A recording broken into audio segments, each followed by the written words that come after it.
comme le disait l'honorable ministre Leblanc, vous savez, les progrès technologiques offrent des possibilités sans précédent pour le bien-être de l'humanité. Mais ces bouleversements massifs comportent également des risques inquiétants, voire dangereux. Et le rythme de ces bouleversements s'accélère. Alors, la plupart des gouvernements, malheureusement, ne sont pas toujours conçus pour agir aussi rapidement qu'on voudrait ou de manière aussi impéritive. Alors, comment on peut faire pour catalyser le leadership politique, pour favoriser l'innovation au sein des différents paliers de gouvernement? C'est de ça qu'on va discuter ce matin avec notre panel. Pour diriger ce panel, j'ai le plaisir de vous présenter M. Marc LIJOUR, fondateur de Creative Emergy, c'est immédiat? Emergy? Je l'ai bien, excellent. Et ses invités, l'honorable Colin DEACON, sénateur indépendant de la Nouvelle-Écosse, Joni, BRENNAN, président de Digital ID Authentication Council of Canada, Bob Fay, directeur général Center of International Governance Innovation. Alors, la parole est à vous, bonne discussion, et à la fin de la conférence, bien sûr, vous allez être invités à poser des questions. Encore une fois, là où il y a de la gêne, il n'y a pas de solution et encore moins de plaisir, alors osez poser vos questions. Marc? Merci Béatrice. Bonjour à tous, bonjour. J'espère que vous êtes bien installés. Alors, on va commencer une discussion très importante ce matin. And I'm going to switch to English now for our estimate panel. So, very important discussion following the presentation of Minister Leblanc. We're going to talk about political government leadership today. So, we already got introduced a little bit, but I'm going to ask every panelist to maybe say a few words about themselves, their organizations, and what they are working on now briefly before we get into the heart of the topic. Good morning, and sorry we've lost a number of our audience, but we're really glad that the most interested people are here, and thank you for your interest. I'm a former entrepreneur, technology entrepreneur, who was appointed by Prime Minister Trudeau to the Senate about 5 years ago, a little over 5 years ago. I focus intensely on how Canada can be a disruptor versus a disrupted economy. How we can make sure that we are leading the world in building trust in a digital economy and owning the IP and the data and helping Canadians and those around the world who want data security and secure access to digital services to trust Canadians, Canada, and Canadian companies. So that's my focus in the Senate and in legislative process, and I'm thrilled to be here with Joni BRENNAN and Bob Fay. Thank you so much. It's great to be here with everyone today, and I agree with Senator DEACON. Thank you for prioritizing your time on these important topics. Joni BRENNAN, President of the Digital ID and Authentication Council of Canada. We're a nonprofit association that's been around for about 12 years now, always focused on enabling identity verification for people and organizations with privacy, security, and empowerment at the center of those design principles. My entire career, 22 years, has been in the nonprofit sector, and the reason for that, and specifically focused on digital identification, and the reason for that is because I am very motivated and inspired by public and private sector coming together to collaborate on important issues that help society to be safer and help economies to be to have prosperity, so that we can make a better and safer digital experience for everyone. So thanks for joining us today. Okay, thank you. So I'm Bob Fay. I work for a place called the Center for International Governance Innovation, which is a mouthful, so we go by CG. We are based in Waterloo, Canada, but our outlook is global. We focus on the governance of digital technologies. And I think, the points that I would raise are going to complement what the minister, some of the points the minister just said. So, we're in this world now where essentially data are driving everything. Data are at the center, or should be at the center of our policy frameworks. They are the center of what's driving growth. Unfortunately, our policy and regulatory frameworks haven't kept pace. So I have three main messages that I'd like to put across, and then maybe I'll go into depth later on them. But the first one is that, we need to modernize how we do policy and regulation. So typically policy is done and regulation is done vertically. You'll have a sector-based regulator. Policy is done sector by sector. But with digital technologies, they cover everything. And so we heard from the minister, cybersecurity touches on public safety, it touches on national security, it touches on privacy, it touches on competition policy, it touches on everything. And our policy-making structures haven't yet adapted to that. The second is we need to modernize our tool set. So in Canada, we have something called the Statutory Instrument Act, which basically says we have laws and we have regulations. These are the statutory instruments that are used to govern different areas. What we'd like to propose at CG is that standard setting be brought into that statutory instrument set. And one of my colleagues, Michel Girard, has a paper out on our website that goes into what standard setting is all about and why it should be considered a statutory instrument. The main reason is the old complaint, and it's a well-based one, that technology moves faster than regulation. So how do we get governance in place? Well, we can do it via standard setting. And then the third is we need to modernize our digital skill set. We're very lucky in Canada to have something called the Canada School of Public Service, which is there to help public servants learn new skills and new ways of thinking about issues. We're very lucky in Canada with Senator Colin DEACON and his colleague in the House, Michel Rampel-Garner, have created called the Caucus on Emerging Technology, which allows the people who are governing us to get up to speed on these digital technologies. This is something we need to continue to push forward, and I think I'll stop there. Thank you. Thanks, Bob. So we're gonna break things down over the course of this discussion. Thank you for the great overview, so we know where we're going. So it's only fair that I present myself very briefly. So I did my first part of my education, of my career in education, before I decided to educate the corporate sector, because I think there was a need there. And innovation is really, I think, something that a challenge I was happy to take in Canada, and I'm launching permissionless ventures to actually help people stand out on light, encourage entrepreneurs to stand out of the line and solve this critical problem for Canada. So that being said, you have set the roadmap, Bob. So I'm going to turn to the Senator Colin DEACON here to get us started to what I think you have a project on the floor, and you have also some. So what is your take on, how do we drive innovation into government, and how do you think the first step should be? Where we should be focusing on? Thanks very much, Marc. For me, if you can't have a fully innovative economy unless you have an innovative government. The government it sets the rules of how markets function. They set priorities about where investments often go as the biggest spender in the economy. And so for us to have an innovative economy, we need government that is responsive to the realities of today, not the realities of previous times. And legislative and regulatory processes occur in decades, as technology now is moving in weeks and months. And so we have to change how we govern if and this is what Bob was speaking about moments ago, if we're going to start to keep up. And at this point, if you look at regulations and legislation, for the most part, it's there to protect Canadians from harms. But if your regulations and your legislation are stagnant as the world changes, your ability to protect Canadians from harms is diminished, and increasingly rapidly. So that is for me the area of focus that I've really had.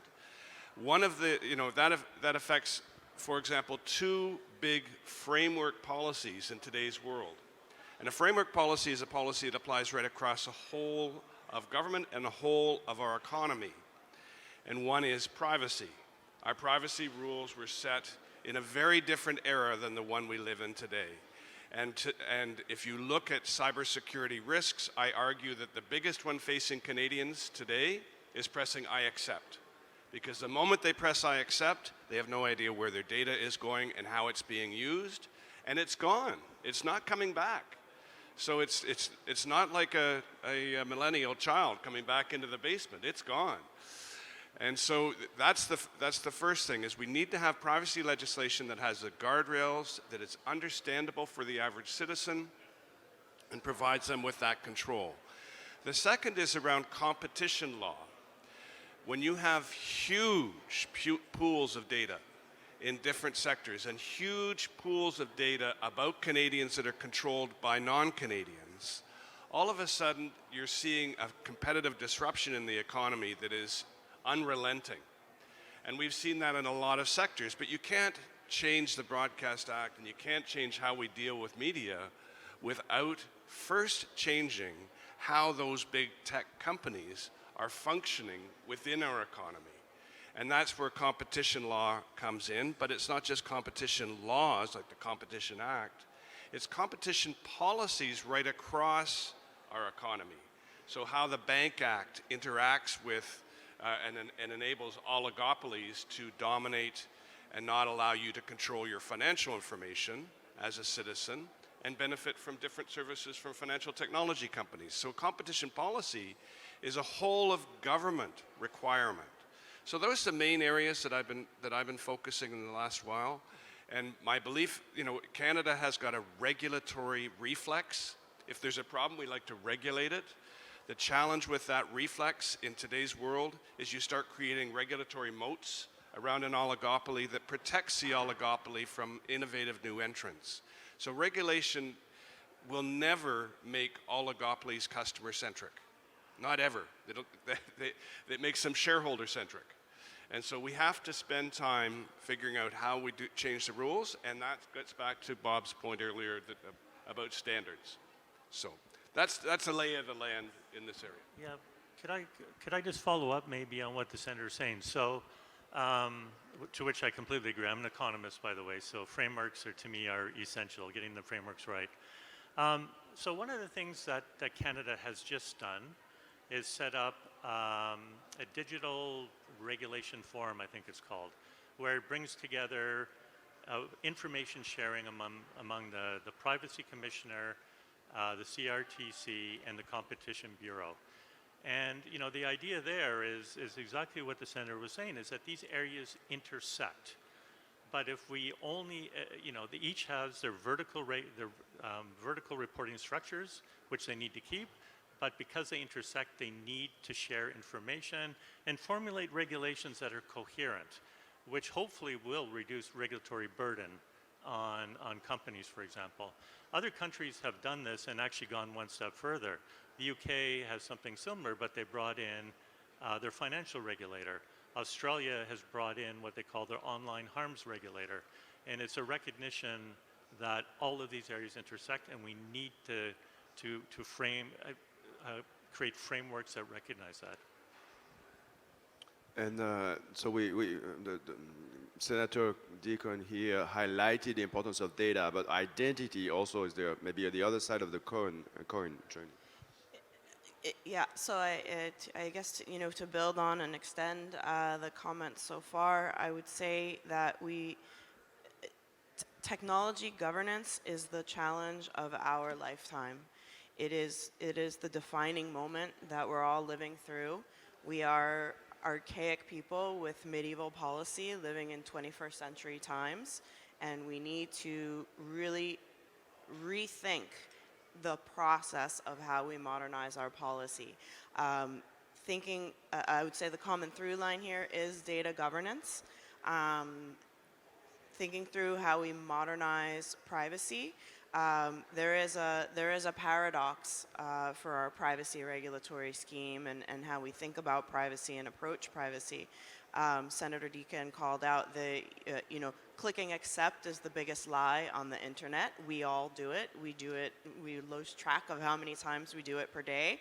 So we are constantly sharing information or giving up information about ourselves with very little understanding of consent or what happens to that information, who uses it, or for what purpose moving forward. Yet, paradoxically, we do not have control and empowerment over data about us that we would want to control. So think about the data that is in our government-issued identification, like our driver's license, our passport.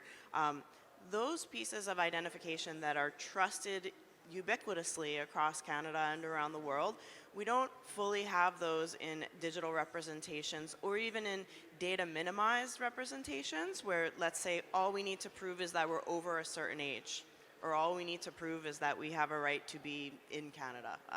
We can do these things in data minimized ways and put people into control of data about them for use of their purposes. And we've done research on this, and Canadians, if you ask them, do you want digital identity, they don't understand barely over half what those words mean. If you ask Canadians, do you want to know what data exists about you, and do you want to be able to control that data for your own purposes, 91%, 92% say absolutely, and we've never seen numbers that high on any research that we've done. So people want control and they want transparency.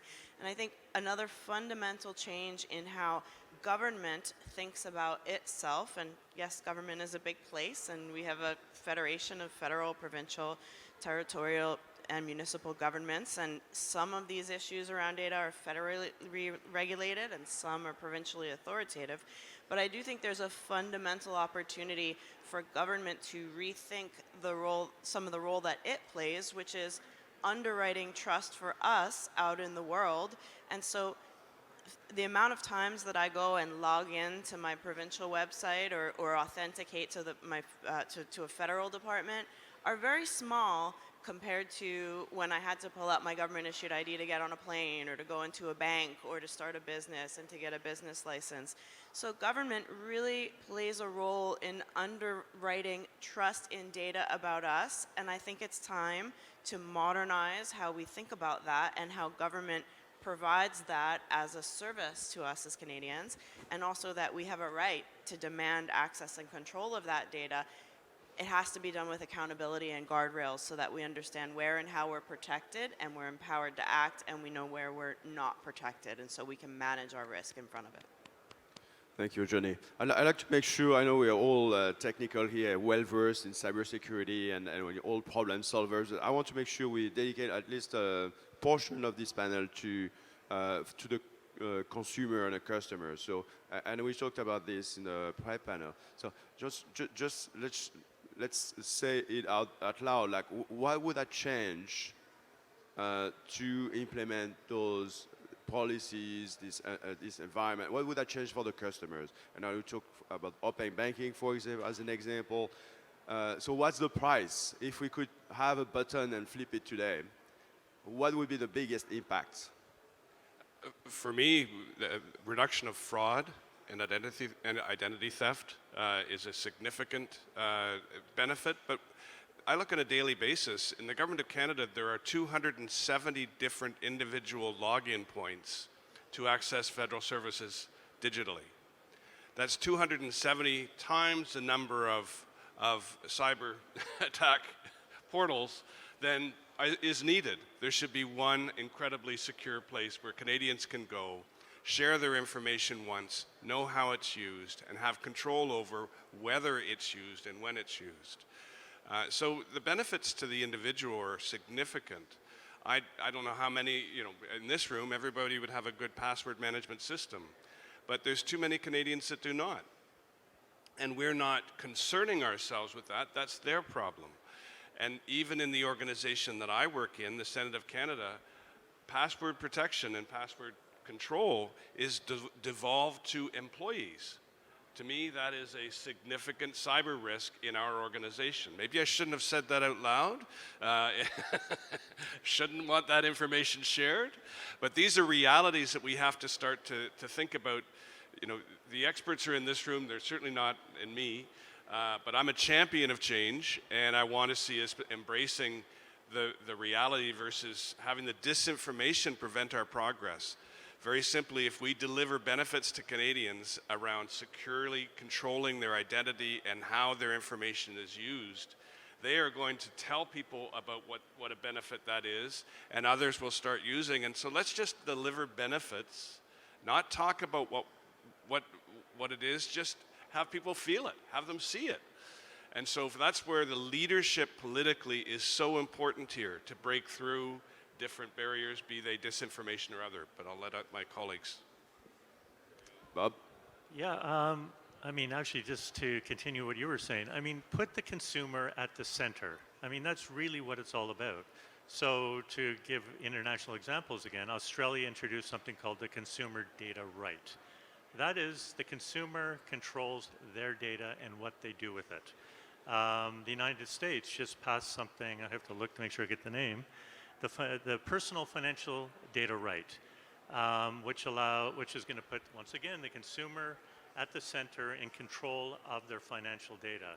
And in Canada, maybe, I don't know if I want to open up this box or not, but open banking is a very good example of that, where you would put the consumer at the center of what they do with their data.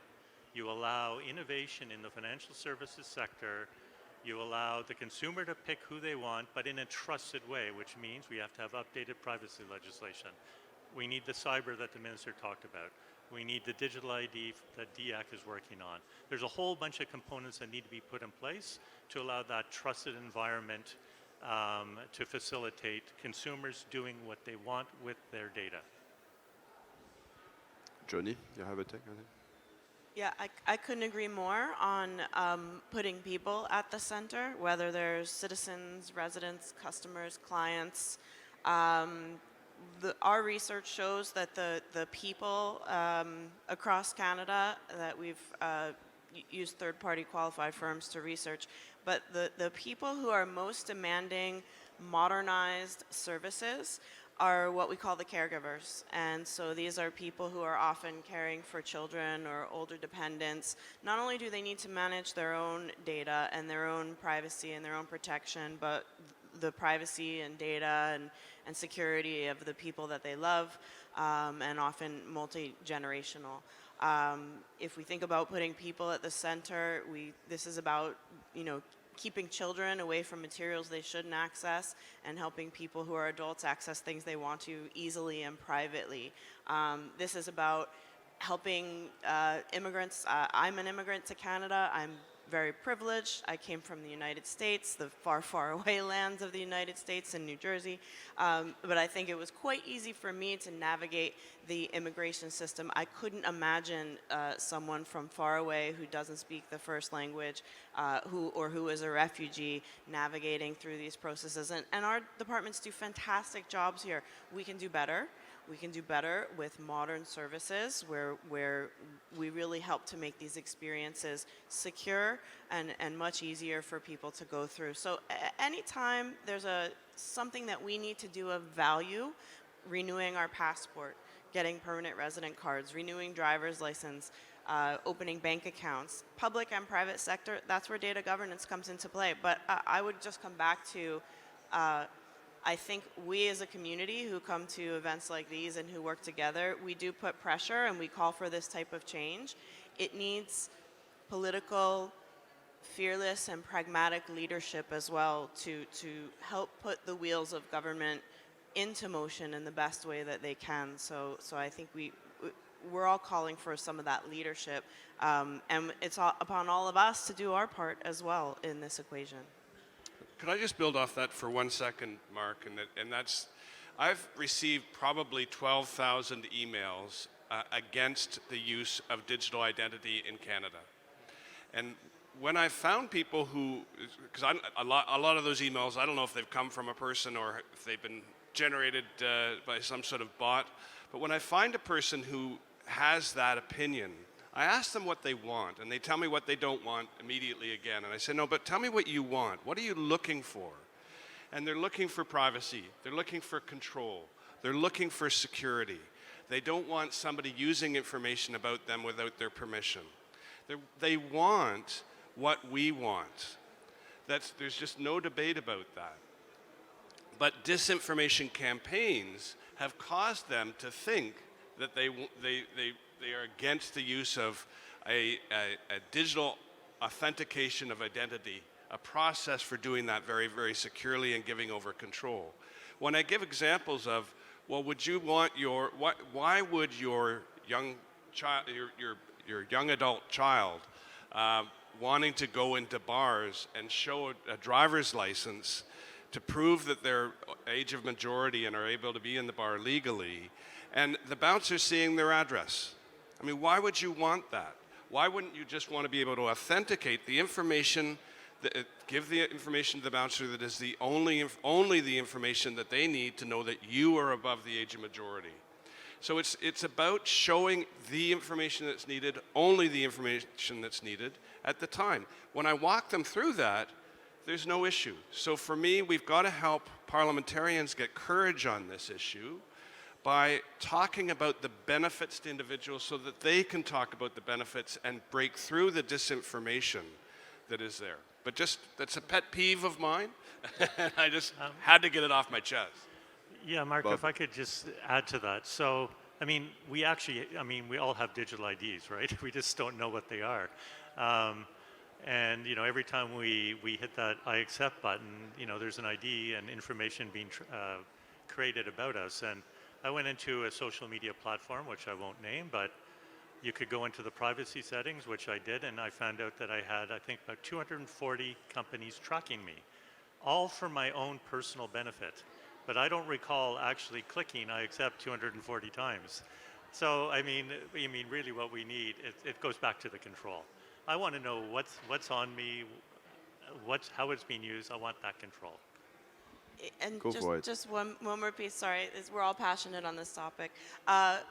People are right to be concerned. People are absolutely right to be concerned, and we're part of, all of us on this stage and all of you are part of that picture as well. So the sentiment around the misinformation and disinformation, there are roots that are real for why people are concerned.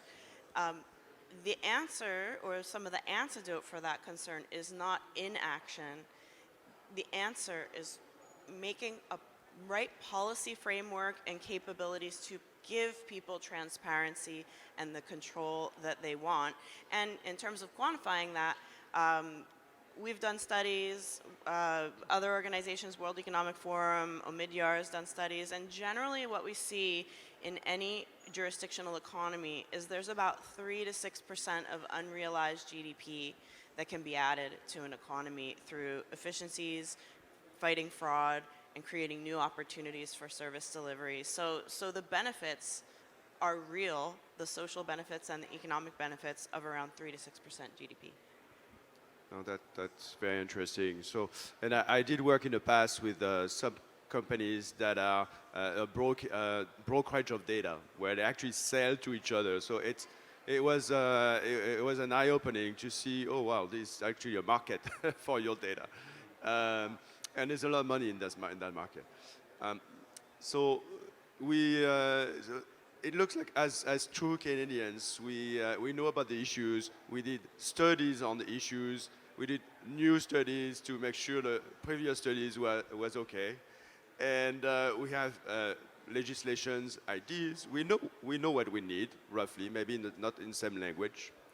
But we need each other to make it happen.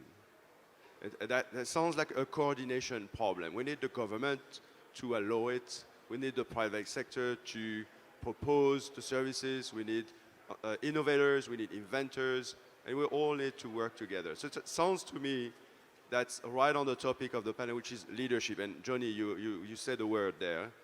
So I want your thought about this. Like, where is that? How do you see this leadership coming up? Would you think should raise their hand, or maybe you already did? So how do we get out of this to actually make it happen? One of the things that was created, I think it was 7 years ago, was a Digital Governance Council in Canada to start creating standards around how those who are part of the coalition of the willing, wanting to make changes across this area, how do we have accreditation, certification, standards development processes that enable us to all work together individually on the same path. That's one leadership point. Another is Joni's organization, DIAC, who's been pushing and trying to bring industry partners together in a coordinated manner, because it's very hard for political leaders to lead if there isn't a structure which they can lean into. If they're seeing a problem and a lack of structure and a solution, they're not going to act. So the number one is get that structure in place. Well, we're very, very lucky to have it in Canada and some great leadership on the file. The second thing you need to do is you need to put the question to political leaders in the form of how does this affect Canadians? What are the negatives and what are the positives of action in this area? If it's not a big enough problem, it's really hard to get action. One of the reasons why the Government of Canada never moved on digital identity early is because the price tag wasn't big enough to get up the list to become a political priority. I mean, it's crazy to say that, but that's one of the facts. So we have to find a way to make it real for politicians, that they see this as a reason to move. And that's what I try and do as a non-elected parliamentarian, as an appointed senator, is to help the elected House and members in the elected House understand why these issues are political priorities, that they can benefit from, they can see the benefit to Canadians and see the benefit that they can deliver through their action. So for me, that's one of the more important things. Thank you so much, Senator Deacon. I think the senator and the work that he's done is truly inspiring, and putting forward motions to call for modernization, to call for accountability of modernization of federal services. The work that Bob is doing with CG and helping to drive policy and to inform policymakers and to educate them. In a country such as ours, like Canada, we do have such diversity.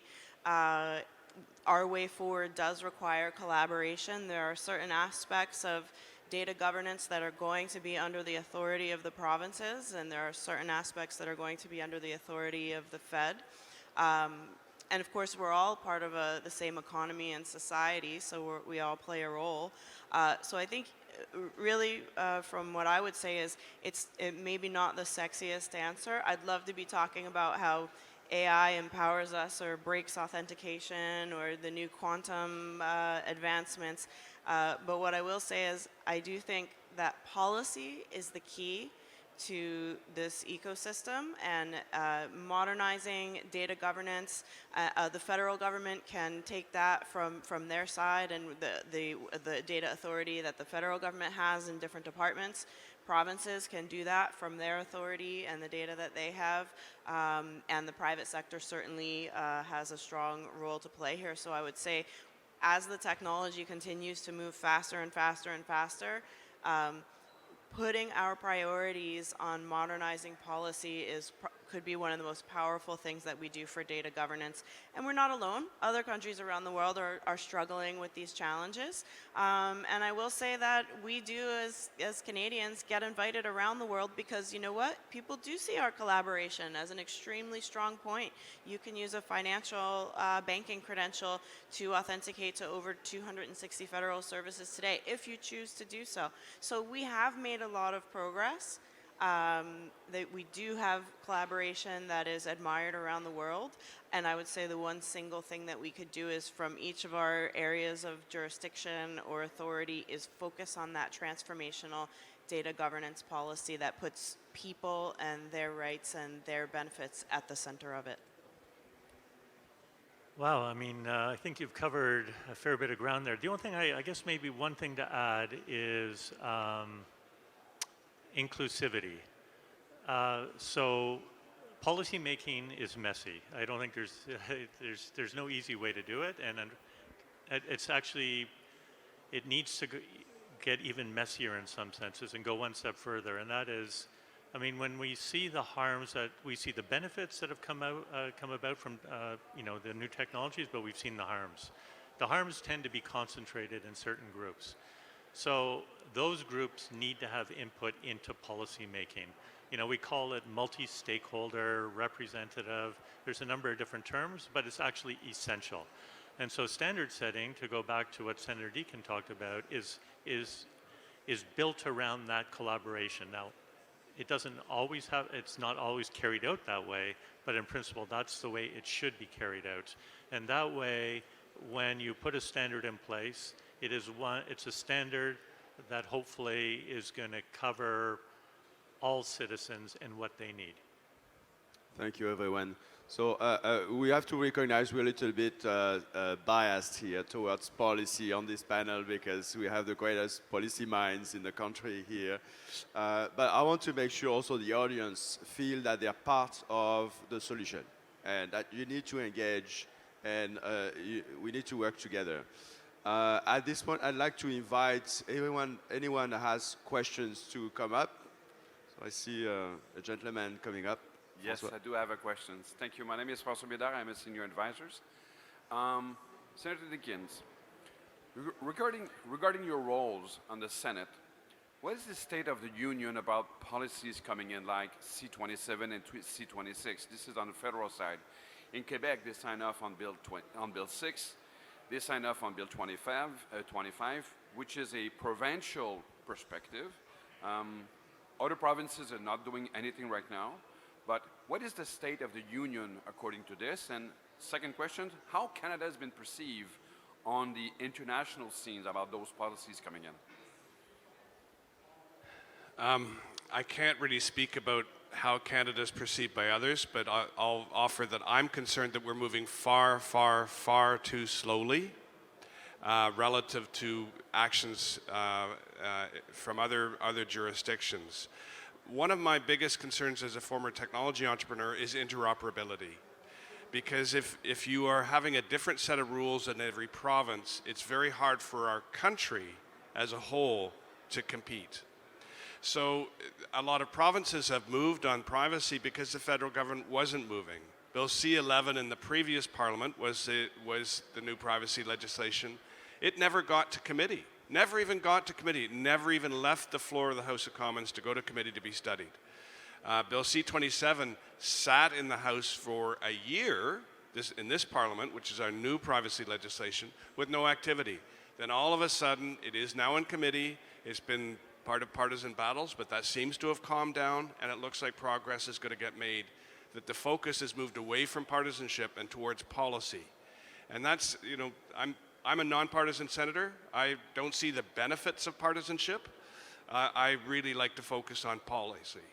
So how are we perceived? I don't know, but I just know that I know the date, August 1st of 2019, is when the Australian Senate passed their consumer digital right.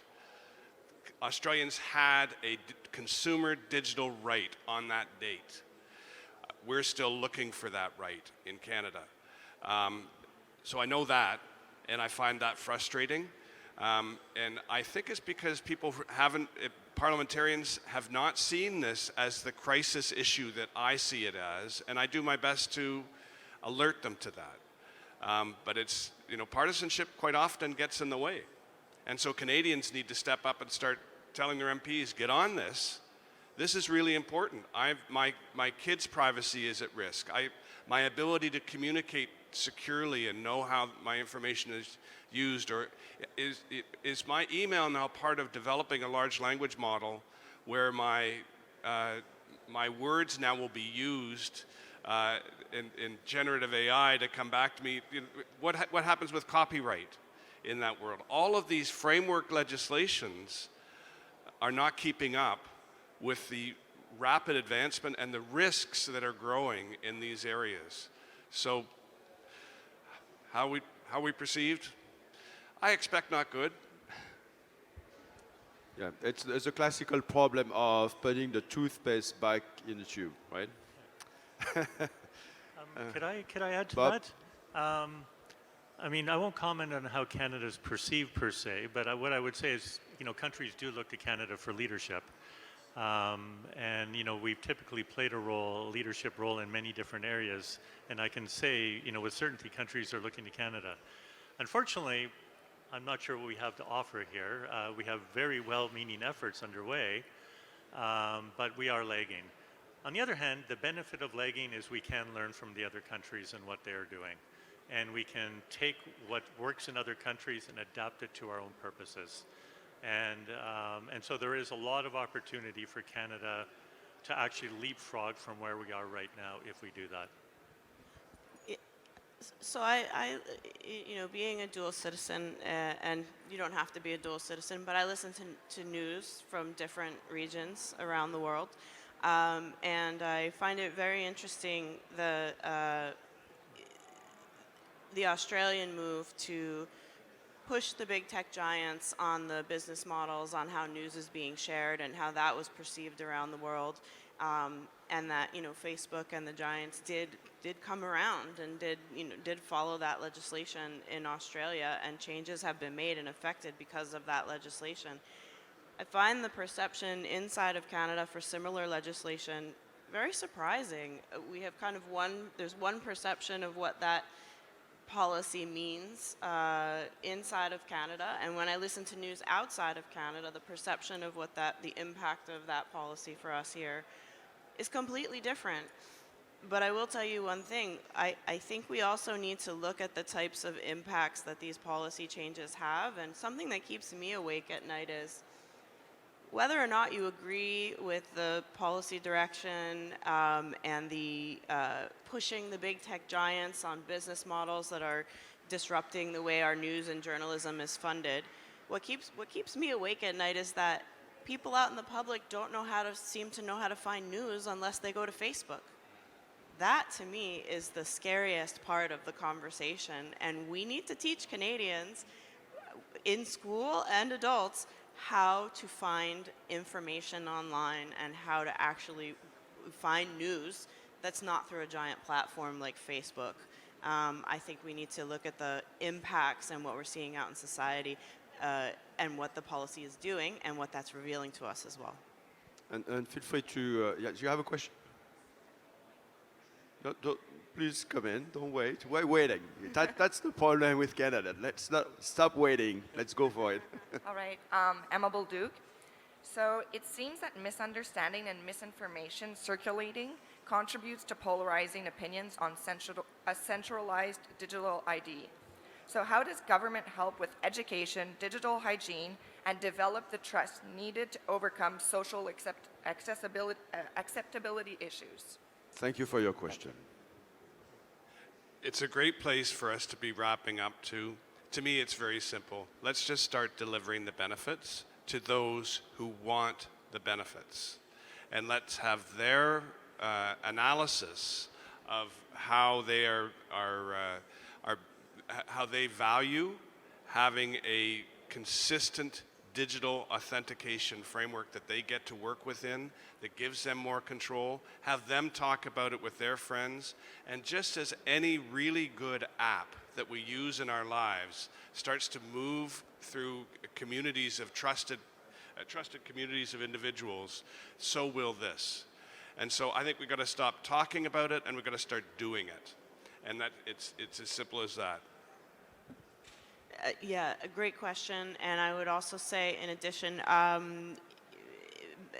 got somewhere in February, maybe last year, government of UK, they've also been, every government is trying to work on these digital authentication and modernization challenges. Government of UK proposed legislative changes to help to address the data governance around identity verification and these capabilities. They went out to public consultation. They also received a wave back of misconceptions around what they were doing and what they weren't. And I applaud the government of UK because they came back out with a set the record straight and a response. They followed through with a response. This is what we heard. This is what we're doing. Here are the references to see what we're actually doing. So I think number one, deliver the benefits. Absolutely, focus on the benefits. Start there, alleviate pain points. B, set the record straight. Don't be silent on the file, because the silence, I think that also breeds more room for misinformation, misconception, and for those who really are spreading disinformation, who don't have good motivations for us as society. Yes. Okay, you know, I guess just to add, what I would say is, once again, put the consumer at the center, put the person at the center of policy making, make sure you bring in the different voices and hear what they need, and then incorporate that into policy. And guess what? Regulation isn't a bad word if it's done properly. No, very strong thoughts. And the senator said something earlier that I found that resonated across is that we need some kind of sense of urgency to make things happen. If the value, it's what comes first on top of the pile for government, it has to be an important issue, a critical issue. Is it a critical issue? How do we move from good enough and or we can wait to no, this is important and we need to do it now? And we've got to get comfortable iterating when we work in government. The private sector, you didn't start with the Concorde, you started with the Wright brothers in flying. We have to be very comfortable with iterating, starting with something that is discrete and manageable, get success, build on that, listen to your customers. I had a director who once said to me that if you weren't embarrassed by the release of version 1, you waited too long. Because you need that customer feedback to improve. And you can't keep polishing the apple and find out the customer wants an orange. So it's really that being comfortable with iterating, and I'll offer an example of that in government. While they've been fighting an existential war, Ukraine has developed and delivered and iterated on the DIA app. And that has got now, I think, 100 different government services available on the phone of Ukrainians, wherever they, on the mobile device of Ukrainians, no matter where they are in the world. That has now got over 85 or 90% adoption amongst Ukrainian adults. They didn't have, it's something that the benefits have been increasingly delivering what Ukrainians want, while that country has been fighting an existential war. So political leadership is really crucial. President Zelensky prioritized this early in his mandate, created the Department of Digital Transformation, and that department had two groups, not just developers building the tech and working with the private sector to integrate in private sector tech into the delivery of the services, but they had an equal number of policy experts that were helping to change the rules so that you weren't digitizing inefficient processes, you're changing the government processes to work in a seamless and easy way for citizens. So there is an example, we can do it, I'll leave it at that. Yeah. So some parting thoughts, because the panel, and we'll continue the conversation, of course, we're all going to be staying in a conference, so a few parting thoughts from Joni and Bob. Absolutely. I would say, think about what you can do from the work that you do, whatever that work is. Think about how you can drive, whether that's conversations at home or conversations at work. Follow along and support really important developments. Seeing the Senator and Michelle Rempel come together on the Emerging Technologies Caucus. Really important that we're having bipartisan, nonpartisan conversations about what we can do on these common issues. You had such a thoughtful question around centralized digital identity. No government or department that I talk to is talking about a single ring to rule them all. We're talking about taking the credentials that you already have and extending them so that you can use them in the digital world. I think that is such a misconception that we have to fill the space with education and listen to people and respond to what people are thinking, because the sentiments are real and you are what matters most in the policy. So thanks for your question today. Bob, you have the last word. Okay, and I'll be quick. I'll end as an economist. We need to make sure our frameworks are up to date and that they're suitable for this digital data-based economy in which we live. Thank you. Well said. Thank you so much, everyone. Merci beaucoup.